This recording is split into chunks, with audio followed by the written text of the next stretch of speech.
In India की बढ़ती ताकत का विश्लेषण करेंगे। ये विश्लेषण आज इसलिए भी जरूरी है क्योंकि स्मार्टफोन और दूसरे गैजेट्स बनाने वाली दुनिया की दिग्गज कंपनी एप्पल अब अपने नए आईफोन का उत्पादन भारत में भी करेगी। लेकिन पिछले कुछ वर्षों में चीन की सरकार की नीतियों और वहां की घरेलू स्थितियों की वजह से एप्पल अब चीन की जगह भारत को तवज्जो दे रही है। और हुआ कुछ यूं है कि Apple doubles iPhone production in India, diversifying from China.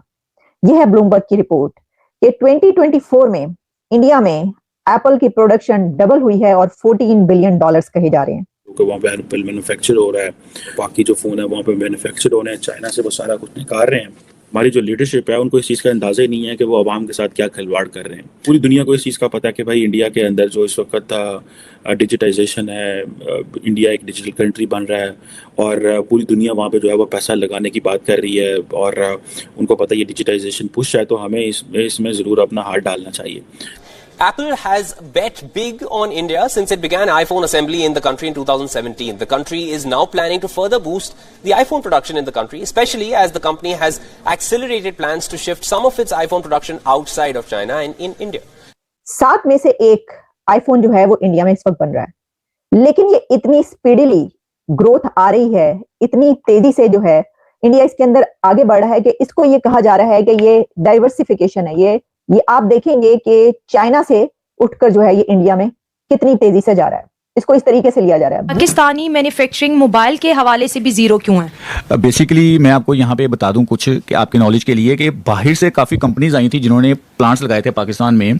तो ये ना तो पाकिस्तान में इलेक्ट्रिसिटी है, ठीक है, और ना और टैक्स इतने ज़्यादा हैं कि हेलो तो जय हिंद दोस्तों। दुनिया के मशहूर गैजेट या मोबाइल्स बनाने वाली कंपनियां एप्पल ने अब भारत में अपना प्लांट के मैन्युफैक्चरिंग करने के लिए तैयार हो गया है, क्योंकि उसमें चाइना की नीति इतने ख़राब हो गया है कि चाइना की नीति और चाइना के लोगों से इतना ख़राब हो गया कि चाइना से हटाकर अब इंडिया में अपना बिजनेस स्टार्ट करना चाहता है। क्योंकि भाई इंडिया में कोई भी चाहेगा बिजनेस स्टार्ट करना, यहाँ बहुत बड़ा मार्केट है, इसीलिए। तो चलिए देखते हैं वीडियो में क्या होने वाला है, क्या है पाकिस्तानियों के रिएक्शन इस पे, तो देखते हैं, चलते हैं दोस्तों। और इंडिया से जो है वो अब चाइना की जगह लेने जा रहा है। लेकिन ये जो आखिर में मैंने सेंटेंस बोला कि इंडिया चाइना की जगह लेने जा रहा है, तो मेरी नजर से एक बड़ी ही इंटरेस्टिंग रिपोर्ट गुजरी है। 2017 में ये एप्पल की प्रोडक्शन स्टार्ट हुई थी इंडिया में। अभी टाइम में कितना गुजरा, अभी तो कोई टाइम ही नहीं हुआ, कुछ साल ही नहीं हुए, टाइम कितना गुजरा है। चंद साल के अंदर जो है आप देखिए कि अब 2024 में आईफोन प्रोडक्शन जो है वो डबल हो गई है और उसमें $14 बिलियन जो हैं वो इसमें कहे जा रहे हैं। तो इस तरह ये देखा जा सकता है कि 14% आप कह सकते हैं। लेकिन यानी आप देखिए ना कि जो चाइना है वो तो ऑलरेडी पूरी दुनिया की मार्केट होल्ड करके बैठा हुआ था ना, उसके अंदर से ये बिजनेस निकालना और उसको ये उड़ा के ले जाना, ये बड़ी बात है, ये बहुत बड़ी बात है। ये तो मतलब सोचा जा रहा था ना, मुमकिन नहीं था। हर चीज के उस पे जो है वो चाइना को ही देखा जाता था ना, उसी को समझा जाता था कि वही हर चीज वहां पे बनती है। उसने अपने आप को, चाइना ने इतना बड़ा एक जाइंट बना लिया, वो ये भी बात नहीं। उसने, वो अलग बात है कि उसकी जो चीज होती है वो चीप होती है, उसमें भी यानी लो कॉस्ट होती है, लो प्राइस होती है, आप इजीली उसको खरीद सकते हैं और इजीली इस्तेमाल करके आप फेंक भी सकते हैं। लेकिन यही वजह है कि उसने पूरी दुनिया का जो मार्केट है उसको घेर लिया और उसको जो है उसने विन किया। लेकिन फिर इंडिया को हमने देखा कि कुछ ही साल हुए हैं, अभी चंद साल के अंदर इंडिया ने चाइना से बिजनेस जो है वो खींचना शुरू कर दिया और अब जो है उसको उसके ऊपर रिपोर्ट्स आ रही हैं कि ये हुआ है। तो जनाब ये बड़ी बात है कि आप जो है ये अब जो जाइंट टेक है, ठीक है जी, ये जो है एप्पल अमेरिकन जाइंट टेक, उसने अपना बिजनेस इंडिया में डबल कर दिया आईफोन की प्रोडक्शन का। और इससे ये लगता है कि अगले चंद साल के अंदर भी इंडिया तो ले बैठेगा, इंडिया ले बैठेगा। मैं आपको बता रही हूँ, ये जितने बाकी ये है ना कंट्रीज और ये जो ये है बाकी सबकी प्रोडक्शन तो पहले ही ले बैठा, लेकिन अब ऐसा लगता है कि ये बहुत तेजी से आगे बढ़ेगा। इंडिया जो है वो नंबर 1 है globally when it comes to digital identity programme में। डिजिटल आइडेंटिटी प्रोग्राम में नंबर 1 है दुनिया। अब ये देखें, इमेजिन करें, एप्पल जो है बेसिकली इंडिया की मार्केट का 3% शेयर वो लेता है, ठीक है। सो वो समझते हैं कि हमें इन चीज़ों पे, वो स्मार्ट है ना, देखें जो बिजनेसमैन है ना, जो पैसा लगाता है वो हमें पैसा नहीं लगाता, ठीक है जनाब। और जिसे आप ये कह लें कि अब उनको पता चल गया कि जी 3% शेयर जो स्मार्टफोन जो इंडिया की जो स्मार्टफोन मार्केट है उसका 3% शेयर इंडिया के एप्पल के पास है।